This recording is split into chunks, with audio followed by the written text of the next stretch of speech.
네, 박근혜 대통령의 정치적 운명의 날이 결정됐습니다. 박 대통령은 내일 오전 11시 탄핵 여부 선고를 받게 됩니다. 네, 국회가 탄핵 소추안을 결의한 지 91일 만의 일인데요. 이와 관련된 정치권 소식 세 분의 전문가 모시고 이야기 나눠보겠습니다.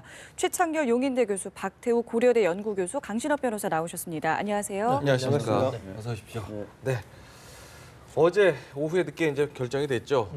알려졌는데 사실 예상보다는 조금 늦어졌다는 얘기도 있지만 그만큼 아마 헌법재판소에서 또 고민이 많고 또 결론을 모으는데 또 시간이 좀 걸렸을 것 같아요. 어떻게 좀 보셨나요? 글쎄요, 탄핵을 조속하게 하는 것이 좋다, 아니면 또 충분히 변론 시간을 갖고 더 검토하는 게 좋다, 이런 양 여론 사이에서 헌재에서 고민을 하다가 결국은 국론 분열이 극심하니까 지금 좀 충분히 했다고 판단을 하고 판결을 하자, 이렇게 지금 합의가 모아져서 10일 날 이제 선고한다는 거 아니겠습니까? 그래서 이제 지금도 여러 가지 쟁점은 많이 있습니다. 이게 이제 선고된 이후에 또 법률적으로 뭐라 이야기가 있겠습니다만, 일단 이렇게 정해졌으면은 헌법 재판관들이 이제 모든 전권을 쥐고 우리 국민이 이임한 헌법 권력을 행사하는 거예요. 전문가들에게 법 적용, 법 해석에 대해서 국민들이 알과부과할 필요는 없습니다. 이제는 그리 공이 넘어갔다. 우리가 차분히 지켜보면서 마지막까지 인내심을 가지고 민주시민의 도리를 다하자. 이것이 저는 맞다고 봅니다. 어떻게 보셨어요? 일단 선고 기일 지정을 최대한 늦춘 것 같아요. 그러니까 하루 상관입니다만 지금 하루하루, 그리고 이 분단위로 진짜 굉장히 민감한 상황이잖아요. 그래서 일단 원래 이제 그저께 선고 기일을 지정하려다가 어제 지정을 했단 말이에요. 그래서 어쨌든 가능하면 선고 기일 지정을 늦게 함으로써 선고일까지 좀 짧게 좀 둔 게 아닌가라는 그런 판단이 좀 작용한 것 같고요. 그거는 이제 같은 맥락이긴 합니다만 공정성을 의식을 한 것 같아요. 공정성이요. 그래서 어쨌든 좀 그저께 하려 했던 선고기일 지정을 어제 했다라고 보여지고, 또 13일로 하지 않고 10일로 한 이유는 13일 날이 이정미 재판관 권한대행의 퇴임 날이잖아요. 근데 그날 하게 되면은 정말 13일을 넘기면 안 된다. 그것이 거의 드러나는 거, 상식적으로 드러날 수가 있잖아요. 그래서 13일보다는 10일 택한 거라는 생각이 들고, 아마 그래서 선고일 지정도 늦추고 그다음에 선고일은 13일이 아니라 10일을 당기고, 그래서 이 간격을 최대한 줄인 그런 판단이 작용한 거다, 이렇게 좀 보여집니다. 지금 보면 탄핵 선고까지 딱 이제 한 24시간 정도, 조금 더 남았습니다. 24시간 한 20분 정도가 남았습니다. 내일 이 시간쯤에 이제 헌재 모든 그 카메라 중계도 다 해준다니까 시선이 몰릴 것 같은데요. 내일 일단 절차가 어떻게 되는지 좀 궁금합니다. 내일 탄핵 헌법재판소에서 아침부터 어떤 일정으로 이제 정리를 할까요? 일단은 지금 평의는 이제 끝난 것으로 보이거든요. 물론 이제 오늘도 한 번 더 할지는 모르겠습니다. 그런데 이제 편결까지 오늘 끝내놓고, 그리고 내일 선고를 할 가능성도 있고요. 그리고 11시로 정했다는 것은 사실은 편결을, 그 투표 말이죠. 이 결정, 이것을 그 아침에 하겠다는 것으로 지금 보이거든요. 10시가 아니라 11시로 했다는 건 말이죠. 이렇게 되면 지금까지 이제 결정문은, 인용 결정문과 기각 결정문 같은 것을 양쪽으로 다 써놨을 것이고요. 그리고 내일 아침에 이제 투표를 하고, 그 중에서 이제 그 결과에 따라서 그 결정문을 가지고 이제 선택을 해서 결과적으로 11시에 이제 결국 선고를 하게 되는 이런 이제 절차를 거치게 될 것으로 보입니다. 그래서 이제 오늘도 평의를 할지는 모르겠습니다만은 어제 이제 그 선고기를 지정해서 통지를 했기 때문에 그렇지만 오늘도 아마 이제 문장을 다듬는다든지 내지는 그런 거, 결정문을 손보는 거, 이런 문제 때문에 평의를 할 가능성도 있죠. 일단 이게 역사적 결정문이기 때문에 법리의 치밀성이 들어있어야 하거든요. 그리고 문장도 역사적 문장 아닙니까? 그래서 이런 것들을 다듬기 위해서 아마 평의를 오늘도 오후에 열 가능성은 있죠. 일단 저희가 알기로는 오늘 오후에 이제 한다고는 되어 있는데 정확한 시간은 아직 나오지 않은 상황이고요. 자, 일단은 이제 내일 탄핵 여부가 결정이 되는데, 이 인용과 기각을 가를 주요한 쟁점을 어떤 걸로 좀 보고 계세요? 이미 쟁점은 다 나와 있는 거잖아요. 원래 탄핵 소추 사유로 13개를 헌재가 5개로 요약을 해놓은 상태잖아요. 다들 아시겠습니다만 국민주권주의를 위반했느냐 안 했느냐, 그리고 법치주의 위배 여부, 권한 남용 여부, 언론 자유 침해 여부, 생명권 보호 의무 위반인데, 이게 다들 이제 그 재판관 9명의 생각이 다를 수도 있고 같을 수도 있고 이렇겠습니다만, 가장 쟁점은 역시 국민주권주의에 위배됐느냐, 대통령이 그동안 제기됐던 여러 가지 의혹들, 그다음에 법치주의를 위반했느냐, 이게 가장 중요한 쟁점이 될 것 같고, 왜냐하면 지금 탄핵 사유라는 것은 헌법과 법률을 중대하게 위반한 경우라고 헌법에 나와 있기 때문에 네. 역시 국민주권주의 법치주의 위반 여부가 가장 큰 쟁점이 될 것 같아요. 예. 물론 이제 블랙리스트 같은 것들은 이제 뭐 언론자유 침해로 볼 수가 있다 하더라도요. 그 부분보다 오히려 이 국민주권 법치주의 위반 그리고 권한남용 부분 네. 뭐 이런 것들이 아마 그 헌법 재판관들이 인용이냐 기각이냐를 정하는 주요 쟁점이 되지 않을까 이렇게 보여집니다. 네. 예. 지금도 보면은 앞서서 저희가 이제 헌법재판소 앞에 분위기를 아까 현장 취재기자 연결을 해서 좀 전해드렸지만 밤새도록 그 앞에서 이렇게 집회를 하고 한다고 합니다. 이 현재 아까도 계속 말씀하셨지만 어쨌든 우리가 위임한 헌법재판관들의 어떤 권한을 가지고 결정을 내리는 거기 때문에 승복을 해야 될 텐데 지금 이 헌법재판소의 판결 이후에 참 어떻게 국론 어떻게 모아질까 이런 걱정들이 굉장히 많거든요. 어떻게 좀 보세요? 우리 대한민국이 민주주의를 하려고 하고 그렇게 교육을 받고 앞으로 우리 후손들을 위해서 좋은 나라를 물려주려면 예. 극단적인 행동은 자제를 해야 되겠죠. 예.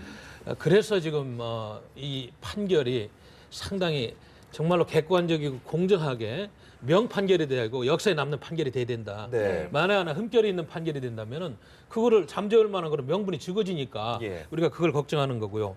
그래서 지금도 몇 가지 좀 의문점은 있습니다. 아까 우리 교수님 말씀하셨듯이 최순실이라는 사적인 그런 루트를 통해 가지고 대통령이 권력을 농단할 때 대통령이 용의를 했느냐 아니면 모르고 그냥 그거를 방관했느냐 뭐 이런 부분이 가장 지금 중요한 쟁점 아니겠어요? 예. 그 부분에 있어서 우리 국민들 의견도 갈려져 있고 여러 가지 복잡합니다. 특히 이제 저 대통령 변호인단 중에서 일부 변호사들은 그저 뭐 법치주의 절차적인 그런 논점을 가지고 계속 지금 이야기를 합니다. 그래서 네. 뭐 8인 체제의 이연성 문제 또 절차적인 또 결국은 실체적인 법치주의가 그거로 인해서 손상되는 거 아닌가. 네. 여러 의견들이 지금도 뭐 신문 광고를 통해서 돌아다니고 있는데 아무튼 그거는 판결 전에는 좋다 이거예요. 이런저런 얘기를 하고 우리가 제기할 수 있습니다. 네. 헌법 재판관들도 눈과 귀가 있으니까 다 듣고 판단하지 않겠어요? 네. 네. 그러나 이제 딱 판결이 되고 결론이 나면은 우리 온 국민은 승복하고 우리가 민주주의를 국권이 하겠다는 그런 신념으로 가야 된다. 그것이 네. 제 생각입니다. 네. 그러니까 이게 사실은 지난번에 노무현 전 대통령 그 탄핵 심판 때는 그때는 소수 의견이 공개가 되지 않았는데 그 이후에 바뀌어서 이번에 네, 다 공개할 그렇습니다. 수밖에 없게 됐다라고 얘기했잖아요. 네, 맞습니다. 근데 이게 워낙에 말씀하신 대로 갈등이 좀 첨예하다 보니까 이번에도 이렇게 그때처럼 소수 의견 공개 안 할 가능성도 있다고 하던데요. 이건 무슨 얘기인가요? 공개하도록 법에 규정돼 있습니다. 네, 근데 노무현 반드시 해야 되는 건가요, 그때는 이제 규정이 돼 있지 않아서 네. 소수 의견이 있었는지 그리고 누가 어떤 의견을 밝혔는지도 공개하지 않았습니다. 예. 소수 의견이 있었다는 얘기가 나중에 흘러나왔죠. 네. 근데 그 후에 헌재법을 이제 개정을 해서 소수 의견을 반드시 적시하도록 네. 이렇게 돼 있습니다. 그래서 내일 만약에 의견이 갈린다면 예. 그 소수 의견이 이제 어떤 분이 어떤 의견을 냈는지가 밝혀질 텐데요. 네. 네. 그런 문제가 이제 과연 이 헌재 재판관들에게 영향을 끼치겠는가라고 네. 하는 문제죠. 네, 네. 그래서 이것이 공개됐을 때 어떤 후폭풍, 파장 이런 것들도 상당히 예상해 볼 수는 있습니다만은 그렇다 하더라도 헌재 재판관이라는 자리는 그야말로 헌법과 법률에 따라서 말이죠 양심에 의하여 독립하여 재판하도록 이렇게 규정하고 있을 정도로 소명을 부여받은 자리다 이렇게 네. 말할 수 있습니다. 그래서 설사 조금 비난을 받고 또 어떤 뭐 그런 것이 있다 하더라도 예. 그 어떤 소명 의식을 가지고 예. 임할 것으로 보고요. 그리고 만약에 어떤 그 의견이 갈려서 어떤 분이 소수 의견을 낸다 하더라도 네. 그거를 가지고 또 공격을 하는 정치권이라든지 네. 국민 그러해서는 안 되겠죠. 헌법재판소를 만든 이유 그리고 우리가 지금 이렇게 탄핵 심판을 하는 이유는 간단합니다. 대통령도 그 누구라도 헌법을 위배해서는 안 된다는 것이거든요. 네. 자유시장 경제, 자유민주주의와 시장 경제 이 두 가지 가장 큰 틀 민주주의와 법치주의 이것을 우리가 지키고자 이렇게 큰 홍역을 겪고 있는 것이거든요. 네. 그래서 우리 모두 그런 소명 의식을 또 헌재 재판관들도 가져야 될 것이고 네. 정치인들일 뿐만 아니라 국민들도 마찬가지입니다. 네. 지금 이렇게 이번에는 이제 누가 어떤 의견을 냈는지가 공개가 되기 때문에 후폭풍을 우려하는 시각도 있고 때문에 재판관들의 성향도 좀 영향을 주지 않을까 이런 시각도 있더라고요. 저는 이렇게 생각해요. 사실 법관들은요 대체로 보수적입니다. 네. 보수라는 것은 이 사회의 가치를 지켜나가는 거잖아요. 네. 그럼 법이라는 것은 뭘 창조해 나가는 건 아니잖아요. 사회 질서를 유지하고 사회 안녕을 유지하는 것이기 때문에 기본적으로 보수적일 수밖에 없어요. 그래서 이제 대개 이제 분석들은 야당이 추천했으니까 뭐 진보적이다. 여당이 추천했으니까 보수적이다. 뭐 이명박 대통령이 추천했으니까 보수적이고 뭐 이렇게들 보는데 전 그 일정 부분 뭐 그런 부분이 없지 않겠으나 기본적으로 법조인들은 보수적일 가능성이 높고 네. 특히 헌재는 더 그럴 것 같아요. 그래서 저는 기본적으로 이분들의 그 지금 뭐 대법원장이 추천한 경우도 있고 이제 야당이 추천한 경우, 여당이 추천한 경우, 여야가 합의를 추천한 경우가 있잖아요. 지금 9분 중에서 한 분은 나가셨습니다만 제가 아까 9분이라고 했는데 8명이죠. 이제 네. 박한진 소장 그제 빼먹고 말씀드렸는데 네, 네. 그분들 중에서의 그런 성향이 있다 하더라도요. 이거는 사실 법과 상식에 따라서 판단하는 거거든요. 그래서 그분들이 무슨 보수적이다, 진보적이다 이런 성향이 좀 있다 하더라도 그분이 그렇게 결정적인 영향을 줄 것 같지 않아요. 다들 말씀하셨습니다만 여러 가지 제기된 쟁점들, 그 부분들이 과연 헌법에 얼마나 중대하게 위반했느냐, 또 법률이 위반되냐 이런 것들을 보겠죠. 아마 그분들이 자신의 어떤 그 기본적으로 성향에 따라서 판단하거나 이건 전 기우일 수 있다. 네, 거기에 대해서 제가 말씀 잠깐 드리면요. 네. 그 재판관들이 보수주의라는 말은 오히려 법과 원칙을 지킨다는 말이거든요. 네. 그렇다면 법을 지키지 않으면 그 보수가 가혹할 정도로 그 응징을 하는 것입니다. 그래서 다시 말해서 이 보수라고 하는 개념은 법과 원칙을 지킨다는 개념의 보수지 네, 네, 이 어떤 그 정책적인 이념적인 보수와 진보 이런 거하고는 좀 다르다고 말씀드릴 수 있죠. 네. 네. 법 그대로 그렇죠. 판단하고 법대로 한다는 것이죠. 법의 잣대로 네. 판단을 근데 하는 제가 아까 말씀드린 보수도 바로 그런 관점의 보수예요. 우리가 네, 네. 일상적으로 쓰는 보수의 그런 관점이 아니라 네. 가장 합리적 보수. 사실 보수라는 개념이 대단히 좋은 개념이잖아요. 진보도 좋은 개념이고. 근데 예. 우리 사회가 너무 이제 보수와 진보가 다른 걸로 막 왜곡돼 있고 포장돼 있잖아요. 근데 예. 그런 보수를 얘기하는 게 아니라 예, 예. 정말 법과 원칙에 따른 그러한 보수라는 성향이 많기 때문에 크게 영향을 주지 않을 거다라는 것을. 그런데요 보면은 지난 1월 3일부터 지난달 27일까지 17차례 공개 변론이 있었습니다. 물론 이제 정치적으로 판단하면 누가 잘했느니 누가 더 설득력 있었느니 이런 얘기도 다를 수도 있지만 법의 잣대로 얘기를 한다고 하니까 변호사님께 좀 여쭤본다면 국회 측 소추위원단과 대리인단의 어떤 법리 공방에 대해서 굉장히 어려운 질문이 될 것 같아요. 네. 법리적으로 따져본다면 어느 쪽에 조금 뭐 설득력이 있다라고 좀 느끼시나요? 글쎄 국회 소추위원단 측에서도 상당히 뭐 노력을 했는데 네네.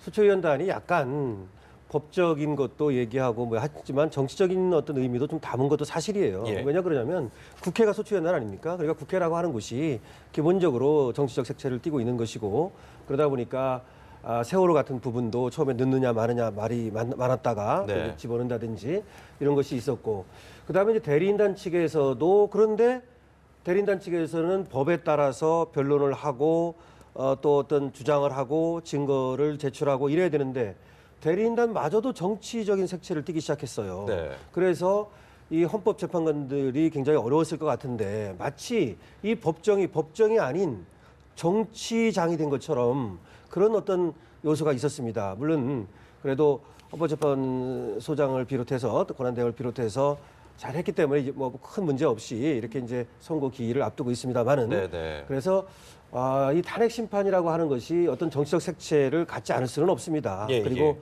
헌재는 기본적으로 정치적 사법기관이고요. 그렇다 하더라도 좀 차분하게 진행되지 않았다는 면은 있고요. 네. 그리고 어느 쪽이 그럼 더 지금까지 설득력 있는 주장을 하고 증거를 제출했느냐? 네. 그것은 사실은 지금까지 국회에서 제출한 것도 검찰 기록이라든가 뭐 이런 것들이 대개 아닙니까? 그러니까 언론에서 보도된 내용이라든가 예. 뭐 이런 것들을 주로 했는데 국회에서 좀 조사를 해서 검찰 기록이 넘어오면 그걸 조사하고 언론 브리핑이 또 보도가 되면 그것도 조사하고 해서 조금 더 집중적으로 하는 그런 사람들이 있었는지는 좀 의문이고요. 네, 다시 네. 말해서 국회의원들 중에서도 네, 네. 하나의 뭐 팀을 만든다든지 해서 그냥 단순히 전달만 그 한 것이 전달 아니라. 정도 한 게 아닌가라는 생각이 들고요. 네네. 대통령 대리인단 측도 처음에 이렇게 구성하기가 좀 어려웠다든지 네. 나중에는 또 너무 정치적인 어떤 그런 방향으로 흘러갔다든지 그래서 변론을 좀 아주 효율 있게 실효적으로 했는지도 조금 의문은 들고 그렇죠. 네. 첨언을 드리면은 사실은 이게 어떻게 보면 국회 권력하고 둘 다 국민이 뽑았습니다. 입법 예. 권력도 대통령 권력하고의 충돌 현상인데 그러나 헌법 체계에서 견제와 균형의 원리를 잘 좀 법리에 의해서 작동을 시켜야 되는데 저는 이제 그 부분은 국회는 조금 이번에 부실했다는 생각을 지울 수가 없어요. 왜냐하면 그거를 작년에 근본적으로 정치적이면 정치적으로 풀려고 대통령이 그러면은 여론이 아주 안 좋을 때입니다. 내가 4월에 하야할 테니까 6월에 대통령 선거를 하자. 중립적인 총리를 추천해라. 야당이 합의가 안 돼요. 정파적인 당리당략을 하다 보니까 이런 큰 실수를 했고요. 그 다음에 이게 물론 국회의 자율권이라는 게 있습니다. 노무현 대통령 탄핵 때도 법사위에서 자체 조사를 안 하고 그냥 국회가 자율적으로 의결을 한 측면이 있습니다만은 이번 사태는 법률 위반, 헌법 위반 13가지이기 때문에 언론 기사만 가지고 검찰의 공소장만 가지고 탄핵을 했다는 거는 국회에서 큰 지금 직무유기를 한 거예요. 네. 법사위에서 다 인력이 있고 예산이 있고 왜 조사를 안 합니까? 선조사 후 탄핵을 했다면 지금처럼 후폭풍도 적고 국론 분열도 이렇게까지 안 됐을 것이다. 예. 그래서 저는 국회가 앞으로라도 이런 걸 좀 교훈 삼아가지고 국회의원들이 밤잠 자고 이런 게 중요한 게 아니고 네. 꼼꼼하게 정말로 이런 것들을 탄탄하게 해야지 의회민주주의가 정착이 되지 지금처럼 저렇게 당리당략으로 그렇게 해가지고는 앞으로 안 되겠다. 그런 교훈을 말씀드립니다. 저도 좀 한 말씀 드리고 싶은 게 뭐 맞는 말씀이에요. 저도 뭐 충분히 공감하는데 우리가 좀 정확하게 반추해 볼 필요가 있어요. 그때 여야 합의 총리를 세워달라. 네. 그럼 물러나겠다라는 얘기를 이제 정부 청와대에서 했잖아요. 근데 다 기억하시겠습니다만 그때 김병준 총리 내정자를 여야 합의 없이 일방적으로 발표했었어요. 그래서 결국은 그 야당이나 국회는 사실 이걸 받은 명분이 사실 대단히 적었던 겁니다. 그런 점을 하나 지적을 하고 싶고요. 또 하나 문제는 지금 말씀을 들어보면 마치 국회가 국민의 뜻을 배신해가지고 그야말로 잘못된 의결을 한 것처럼 들리는데 배신까지는 아니고요. 물론 흠점이 있다는 얘기죠. 흠결이 있다는 얘기인데 네. 아무튼 그런 부분이 있을 수가 있다고 봅니다. 기본적으로 정치적인 부분이 많이 개입됐다고 보는 것이고 네. 또 헌재도 상당히 정치적인 판단을 하리라고 봐요. 근데 정치적이라는 게 아까 보수가 좋은 의미의 보수라고 얘기했듯이 이 정치라는 게 우리가 잘못 부정적인 의미의 정치를 얘기하는 게 아니거든요. 그런데 지금 국회는 어쨌든 국민의 대표기구예요. 예. 거기서 200명도 아니고 234표가 가결표가 나왔단 말이죠. 그래서 이거를 그 과정에서 약간의 흠결이 있을지 모르나 국회 의결 자체를 폄하한 뭐 그런 박 교수가 그렇게 했다는 얘기는 아니고 폄하는 아니고요. 그렇게 하는 것은 바람직하지 않다는 생각이 좀 듭니다. 김병준 총리는 첫 번째 그랬죠. 두 번째는 대통령이 분명히 그러면은 내가 4월에 하야하고 6월에 대선 스케줄을 감안해서 새로의 총리를 야당에서 국회에서 합의해서 추천을 해라.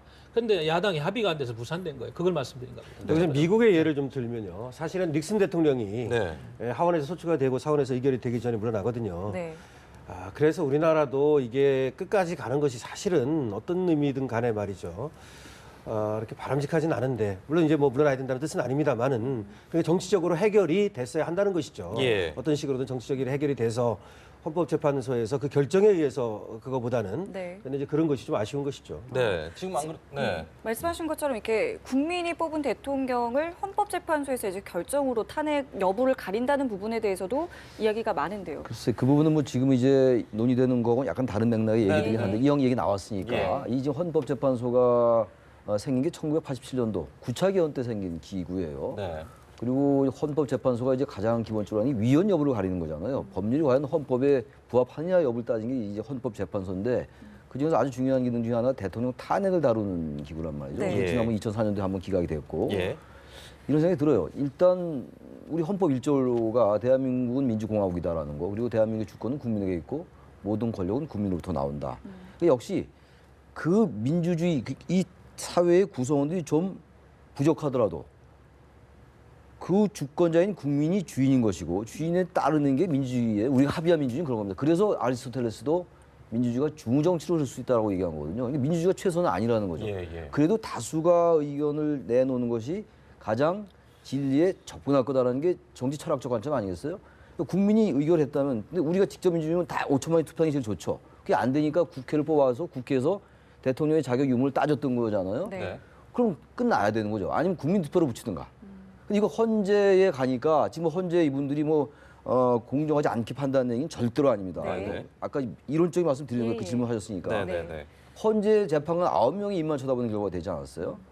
그러니까 국회는 우리가 뽑은 기구예요. 그게 예. 민주주의를 합의한 그 우리의 시스템입니다. 예. 그러면서 볼 때는 아까 저기 그 우리 강 변호사 말씀처럼 미국의 경우 말씀을 하셨는데 우리도 이 제도는 좀 고칠 필요가 있지 않나. 물론 탄핵이 이렇게 있으리라고 잘 예상을 못했겠죠. 네. 예. 그러니까 어쨌든 그거는 좀 제도적인 보완이 필요하다는 생각이 좀 듭니다. 네. 제도적인 아쉬움도 함께 지적을 좀 해주신 부분이 있습니다. 어쨌든 내일 오전 11시 헌법재판소의 탄핵 여부, 선고 결과에 따라서 이제 향후 대선 구도가 이제 어떻게 달라질 수도 있고 이대로 이제 12월 20일까지 대선이 다시 그냥 예정대로 될 수도 있고 지금 보면은 이제 이 결과만 보고 지금 대선 주자들도 계속 이제 지켜보고 있지 않겠습니까? 향후 대선 전국도 분명히 달라질 수밖에 없는 환경인데요. 그렇습니다. 뭐 지금까지는 어떻게 보면 이제 더불어민주당의 문재인 후보 우위론 대세론으로 왔는데 저는 내일 이후에는 전혀 새로운 그림이 그려지리라 이렇게 봅니다. 어차피 우리 대한민국 옛날 과거의 대선을 보더라도 지지율을 가장 많이 가져갔던 후보가 대통령이 된 사례가 굉장히 적어요. 나중에 이제 선거 한두 달 전에 모든 게 결판된 사례가 많이 있기 때문에 역시 탄핵이 변곡점이다. 예를 들면 그런 거죠. 혹시 내일 탄핵이 인용이 된다면은 아마 문재인 후보가 2달 내에 선거를 치른다는 그런 우리 그 법적인 제한 요건 때문에 상당 부분 어떤 장점을 가지고 그 분위기를 끌고 갈 겁니다. 그렇지만 보수 진영에서는 상당한 또 어떻게 보면 그 리액션이 있어가지고 반동적인 그런 흐름이 있어서 어떤 후보가 나와서 또 그런 해를 결집할지 그런 하나의 시나리오가 있고요. 그러나 이제 기각됐을 때는 정말로 이제 12월 20일 대선인데 19일 날 이거는 정말 평상시처럼 많은 시간을 가지고 정말로 새로운 대선판이 짜일 수 있는 개연성이 높아지죠. 네. 보수 진영에서도 여러 후보가 나와가지고 앞으로 지금 시간이 뭐 많이 있지 않습니까? 한 9개월의 시간을 가지고 새로운 또 담론도 만들고 헌법 개정을 할 수 있는 그런 시간적인 대가 되기 때문에 헌법 개정 권력 분점을 통해 가지고 아까 김종인 의원이 탈당한 이런 제3지대 개헌론이 무르익으면서 네. 대선판이 지금처럼 이게 문재인 우위론으로 가는 게 아니고 제3자구도 혹은 여러 가지 보수 진영의 또 새로운 합종 연행으로 판이 새로 짜일 것이다. 그래서 상당히 복잡한 함수를 갖고 있다. 내일이 좀 저는 대선 구도의 새로운 변곡점이 될 것이다. 이런 판단을 해봅니다. 예. 어떻게 예측을 좀 해볼 수 있을까요? 그래서 예측이 정말 쉽지 않습니다. 지금 어떤 쪽으로 흘러갈지 인용과 기각 양쪽이 전 인용이 돼도 양면성이 있는 거고 네. 기각이 돼도 양면성이 있다라고 보는 게 인용이 되면은 일단 그동안 계속 이제 탄핵을 주장해왔던 야권에게 유리한 것만은 분명한 것 같아요. 네. 정치 지형 자체가. 네. 근데 우리 박 교수님 말씀처럼 반대로 보수층이 새롭게 결집할 수 있죠. 왜냐하면 대통령을 탄핵한 것이 보수 자체가 뭐가 잘못된 건 아니잖아요. 보수층이 잘못한 건 아니기 때문에 보수가 새로운 정말로 합리적인 보수 그런 보수로 태어나기 위해서 새롭게 결집할 가능성은 충분히 있다고 봅니다. 그래서 그렇게 갈 수도 있고 반대로 역시 박근혜 대통령이 탄핵된 것은 잘못한 것이니까 네. 한번 정권을 좀 바꿔야 되겠다. 라고 그런 쪽으로 여론이 간다면 중도 보수 쪽에서 그렇다면 그대로 야권으로 기울어진 운동장처럼 그대로 갈 가능성도 있고 양쪽에 다 있는 것 같아요. 기각도 마찬가지고 예. 기각이 되면은 사실상 이 계속 야당이 추구했던 것이 잘못된 결과잖아요. 그렇다면 완전히 야당은 정말 지리멸을 할 수 있죠. 반대로 정말 대통령을 탄핵했어야 됨에도 불구하고 기각됐다. 네. 라는 여론이 또 형성되면은 네. 야권이 다시 또 힘을 얻을 수 있고 그렇기 때문에 예, 예. 인용이나 기각 양쪽 다 두 가지 양면성이 다 있는 것 같다고 보여집니다. 지금 보면은 뭐 벌써 일정표가 어느 정도 나오는 분위기도 있어요. 만약에 인용을 전제로 한 일정표가 나오고도 있어요. 5월 9일쯤이 될 것이다. 뭐 이런 얘기들도 있습니다. 그렇게 된다면 또 앞서 말씀하신 대로 선거 기간이 촉박해지기 때문에 또 뭐 지금의 우세 대세론이 좀 굳어질지 또 어떻게 좀 전망을 해볼 수 있을까요? 그러니까 김종인 의원이 일단 탈당을 하시고 선언을 했으니까 예. 또 새로운 판이 지금 짜이고 있잖아요. 네. 그래서 이제 문재인 대세론이 계속 갈 것이냐, 네. 안희정과 이재명이라는 후보가 과연 그걸 깰 수가 있느냐. 그러나 많은 정치 평론가들은 어렵다고 보는 거죠. 네. 현재 구도로 간다면 문재인 대세론을 깨는 것이 전당대에서 상당히 어렵다. 그렇기 때문에 별 변화가 없을 거라고 보는 거죠. 네. 반면에 이제 보수층에서는 홍준표 지사도 어제 이야기했습니다만은 진영 논리로 가서 50대 50 구도가 형성돼서 네. 누가 되든 아마 팽팽한 대결이 될 것이다. 이런 예측을 할 수가 있는 거고요. 네. 그러나 정운찬, 김종인, 손학규 같은 세력이 정말로 뭉쳐가지고 개헌 논의를 시간이 2달밖에 없지만은 자유한국당, 바른정당, 국민의당으로 합해가지고 개헌 논의를 발의를 한다면 165석이 되잖아요. 네. 또 빠르게 또 개헌 정부로 가가지고 새로운 변수를 만들 수가 있고 그래가지고 정치인들의 역량과 어떤 정치권의 정략이 달려있기 때문에 우리가 한번 지켜봐야 될 것 같습니다. 네. 말씀하신 것처럼 김종인 전 대표의 탈당 이후의 행보, 물론 이제 내일 있을 탄핵과 뭐 맞물려서 저희가 다 복잡하게 좀 생각을 해봐야겠습니다만 이 개헌을 고리로 어떤 제3의 어떤 지대를 만드는 게 과연 큰 타격이 좀 될 거라고 보시는지요? 전 김종인 전 대표의 탈당이 대선 구도를 충분히 출렁거리게 할 수 있는 변수는 된다고 봅니다. 왜냐하면 어쨌든 지금 김종인 전 대표는 개헌을 고리로 해서 뭔가 제3지대를 형성하겠다라는 거잖아요. 네. 게다가 또 김종인 전 대표의 경우는 또 경제민주화를 브랜드를 갖고 있는 거기 때문에 예. 꼭 개헌을 고리로 하지 않더라도 어떤 정책 같은 거를 고리로 할 수 있어요. 개헌을 고리로 한 연대라고 우리가 많이 얘기를 합니다만 네. 개헌이 아닌 경제민주화 같은 건 지난 대선 총선 때 굉장히 큰 화두였잖아요. 네. 그 경제민주화를 다시 불실 살려서 뭐 비문지대 그리고 비박, 비문 그리고 지금 아까 말씀하신 뭐 손학규, 정운찬 이런 분들 네. 이런 분들과 제3지대를 만든다면은 충분히 좀 파괴력이 있다고 보는데 문제는 국민의당의 안철수 대표는 국민의당이 제3지대라고 얘기하고 있는 것이잖아요. 그런데 김종인 대표의 경우는 국민의당보다는 제3지대, 그야말로 제3지대에서 비패권지대에서 뭔가 비문연대 꾸려보자 이런 것이기 때문에 그런 변수는 있지만 아무튼 간에 현재 문재인 대표가 계속 1위를 달리고 있잖아요. 네. 여론조사에서. 네. 근데 그런 구도를 지금 당장 깨기는 어렵다 하더라도 충분히 요동치는 변수 될 수 있다라고 봅니다. 제가 한번 하나 말씀드리면 결국은 사실은 이 시대의 그 과제는 개헌이거든요. 87년 체제가 이제 그 어떻게 보면은 그 충분한 어떤 소임을 다하고 물러날 때가 됐어요. 그래서 권력 분점의 문제라든가 어떤 또 지금 말씀하신 것처럼 경제 민주화의 문제라든가 이런 것들에 대해서 개헌을 해서 이 대한민국을 한 단계 발전시키는 것이 굉장히 필요하다. 저는 이렇게 생각을 하고 그래서 그 개헌에 대해서는 많은 사람들이 공감대를 갖고 있는 것이죠. 다만 이제 문재인 대표 같은 경우에는 지금으로서는 자신이 가장 유리하기 때문에 오히려 대선 후에 개헌을 하자는 입장이고 다른 주자들은 대선 전에 하자는 입장. 그런 입장만 다른 것이거든요. 그렇기 때문에 60일간이 만약에 탄핵에 인용돼서 그런다 하더라도 60일이 짧게 보이지만 저는 충분히 그 개헌 논의가 촉발돼서 어떤 하나의 그 큰 흐름을 형성할 가능성도 있다 이렇게 봅니다. 그러니까 하나 있는 게 먼저 말씀하시죠. 제도적으로 국회의원 4월 재보선 때 투표 붙여가지고 국민투표를 물을 수가 있어요. 그리고 지금 문재인 씨를 지지하는 더불어민주당 내 의원들이 아무리 많아도 100명은 안 되잖아요. 200명만 친문 패권주의를 친문 세력 개헌을 저지하는 100명 이하의 그런 의원 빼고 나머지는 개헌을 찬성하면 국회에서 통과가 될 수 있어요. 200석이면 3분의 2면 통과되지 않습니까? 그럼 빠르면은 국회의원 재보선거 때 4월 달에 국민투표에 붙여가지고 급물살을 타고 개헌을 끌고 갈 수 있습니다. 시간이 없는 게 아니에요. 그리고 저희들이 지금 촛불 집회라든지 탄핵 집회에서 국민의 민심이 뭐예요? 제왕적인 대통령 말만 하지 말고 뜯어 고쳐라. 왜 못 고치냐 이거예요. 고치면 되는 거예요. 지금 당장 뭐 빨리 5년 단임제 가지고 뭘 해보는 것보다는 지금 이러한 국회 선진화법 구조 이런 것 때문에 아무것도 못 하잖아요. 누가 대통령이 돼도 일을 할 수가 없어요. 빨리 뜯어 고쳐서 빨리빨리 좀 정치 로드맵을 만들어서 하라는 것이 국민의 여론이고 그게 지금 역사적인 명령입니다. 내년에 뭐 지방선거 때 하자. 지금 이렇게 중요한 때 실기하면 언제 그때까지 기다립니까 국민들이? 좀 우리가 생각을 해봐야 될 문제는. 아니 이제 저도 뭐 두 분 말씀에 뭐 100% 동의를 하는데 지금 이제 권력 구조 문제가 가장 크잖아요. 근데 사실 이 개헌은 권력 구조 문제뿐만이 아니라 지방 분권도 굉장히 중요해요. 너무 중앙 정부의 권력이 많이 집중돼 있잖아요. 그러니까 권력을 분점시키자는 거, 제왕적 대통령의 폐해를 막자는 거는 중앙에 너무 집중되어 있는 권한을 분산시키는 것도 굉장히 중요해요. 지방 분권도. 그리고 또 하나는 문제는 이게 내각제가 되건 2원 집정부제가 되건 5년 단임제가 4년 중임제가 되건 무엇든 권력 구조가 되더라도 일단 검찰과 국세청 이런 곳이 굉장히 권력 기관이잖아요. 우리나라에서 경찰도 그렇고. 이런 것들에 검찰에 있는 뭐 기소 독점주의라든지 하다못해 이런 것들이 뭔가 분산되지 않으면요 권력 구조만 바뀐다고 되는 건 아니라고 저는 생각합니다. 그래서 권력 구조를 변경함과 동시에 우리 사회에서 계속 문제돼 왔던 그런 것들도 같이 고쳐야 돼요.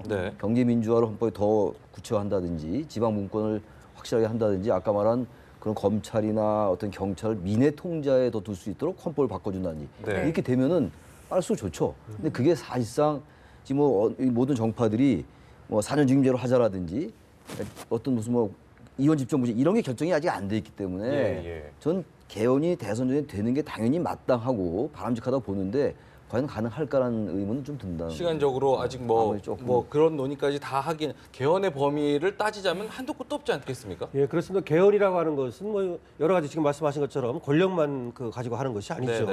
거기에 들어가야 되는 지금 87년 체제라고 하는 것은 사실 그때도 어떤 그 국민의 어떤 의사를 반영하는 의미에서 거기는 권력 문제만을 좀 집중적으로 다뤘어요, 사실은. 그러다 보니까 지금 말씀하신 것처럼 그 지방 분권이라든지 내지는 경제 문제라든지 이런 것들이 좀 소홀하게 됐고 또 지금 기본권 같은 것도 말이죠. 30년이 지나면서 새로운 기본권들이 지금 계속해서 얘기되고 있고 또 들어가야 될 기본권이라든가 또 명시를 해야 될 이런 것들이 있어요. 그래서 그런 것까지 다 하자면 시간이 이렇게 뭐 많은 것은 아니지만 글쎄요.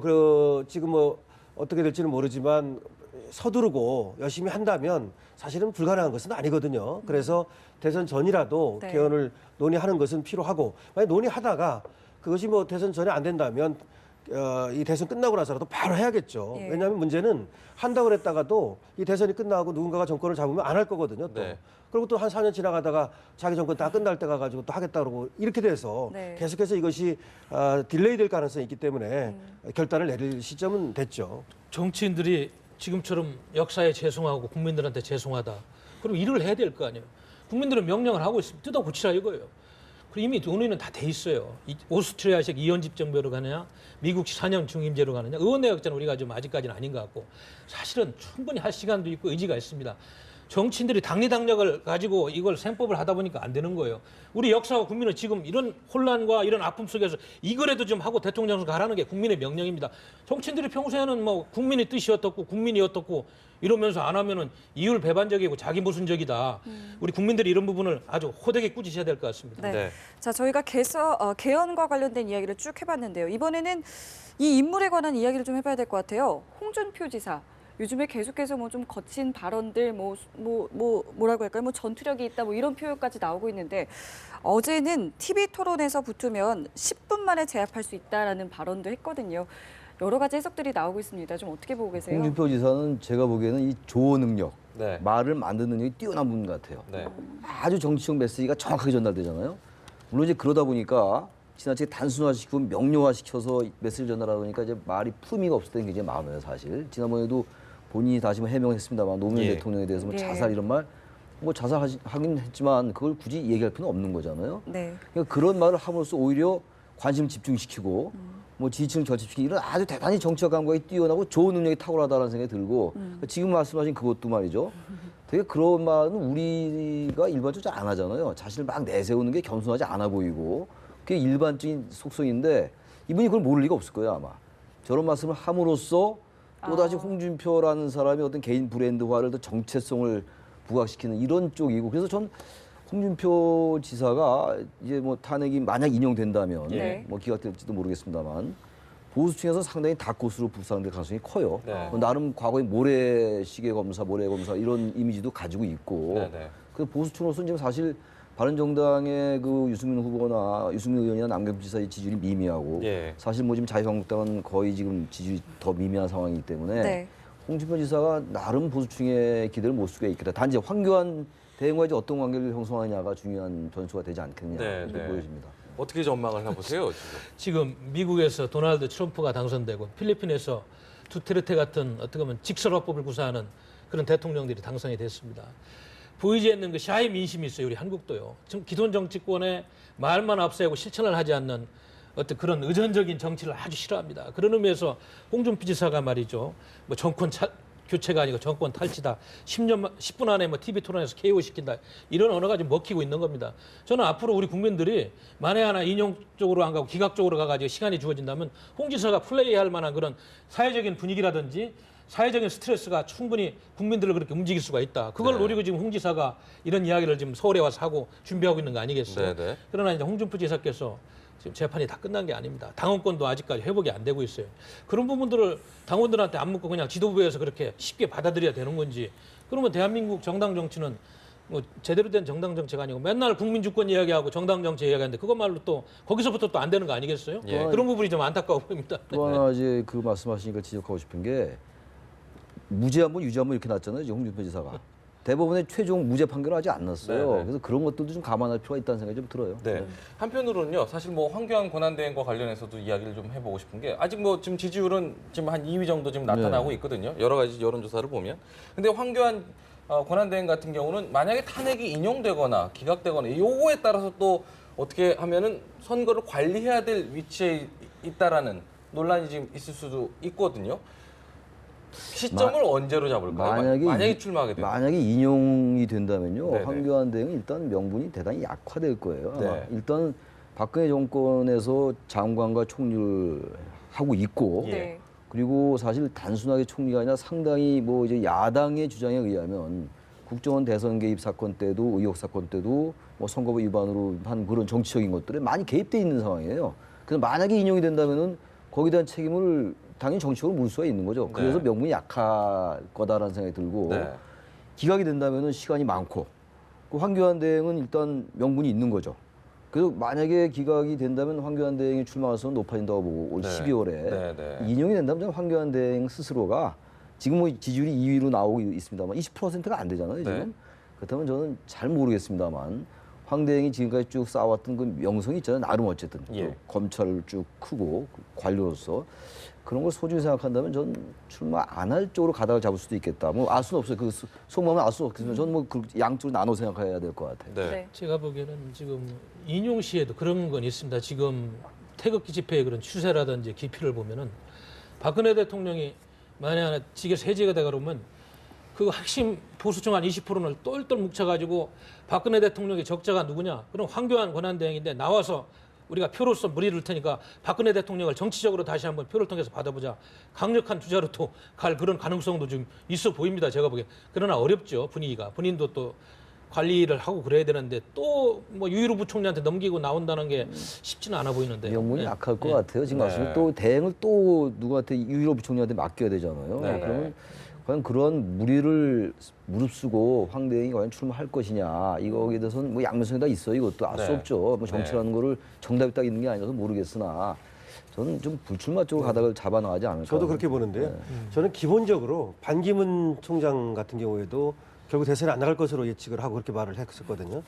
왜냐하면 정치인이어야 됩니다. 다시 말해서 국회의원을 했다든지 선출직을 했다든지 물론 이제 국무총리는 물론 정치인이긴 합니다만 그래서 그거 한 거 가지고 대통령을 바로 나간다는 것은 정치적 맵집이 과연 있느냐는 것도 아직 검증이 안 된다. 검증해 봐야 됩니다. 네, 이런 가운데요. 저희가 그 마지막으로 조금 전에 들어온 지지율 한번 살펴보고 간단하게 이야기 듣고 이야기 마무리하겠습니다. 더불어민주당 문재인 전 대표 36.1%로 지난주보다 0.3%포인트 하락을 했고요. 방금 이야기 나눈 황교안 권한대행 같은 경우도 0.7%포인트가 지난주보다 좀 빠져서 14.2%를 기록했습니다. 계속해서 주춤했던 안희정 충남지사 12.9%로 0.3%포인트 지난주보다 상승을 했습니다. 이재명 성남시장도 좀 올랐는데요. 10.5%, 1.6%포인트 상승을 했습니다. 국민의당 안철수 전 대표는 10%대를 좀 또 내려앉았네요. 0.9%포인트 빠져서 9.9% 지지율을 보이고 있고 말씀드린 홍준표 경남지사 3.3%를 나타내면서 지난주보다 0.5%포인트 좀 하락을 했습니다. 뭐 간단하게 이야기를 좀 들어볼까요? 어떻게 좀 정리를 해볼 수 있을까요? 그래서 지금 뭐 큰 의미는 역시 뭐 문재인 전 대표가 뭐 네. 계속 수위를 달리고 있고 예. 순위가 크게 뭐 의미가 없는 것 같아요. 네. 저수치자 가지고 단지 추세가 네. 황교안 대행이 꾸준히 어쨌든 그 보수층의 기대를 받고 있다는 게 나타나고 있는 거고 네, 네. 안희정 지사는 뭐 지난번에 선한 의지 발언 때문에 대단히 어려웠는데 네. 조금 기사회생하는 좀 약간 단초는 보이는 것 같고 네, 네. 아직은 일단 아까 다들 말씀 나누신 것처럼 탄핵이 인용되는지 기각되는지 그걸 본 다음에 얘기하는 게 정확할 것 같아요. 그렇게 되군요. 그런데 지금 최근에 여론조사들을 보면 네. 응답률이 10%에서 20% 정도요. 사실은 대다수의 국민 의견이 물론 뭐 플러스 마이너스 오차가 있습니다만 골고루 반영된다고 이렇게 보기에는 조금 문제가 있다. 그래서 결국은 응답률이 30% 이상 될 때 네. 결국은 정확한 민심이 나올 것이다. 지금 저 여론조사들은 제가 보기에는 이제 대선에 가까워오면은 크게 흐트러질 확률이 많습니다. 네. 이슈도 많고 앞서 사드 말씀하신 문제도 대로. 있고 네. 지금 뭐 동북아 문제 여러 가지가 있기 때문에 그래서 우리가 조금 지켜보는 게 좋을 것 같습니다. 알겠습니다. 알겠습니다. 저희 세 분 말씀 여기서 마무리 짓겠습니다. 오늘 말씀 고맙습니다. 고맙습니다. 고맙습니다.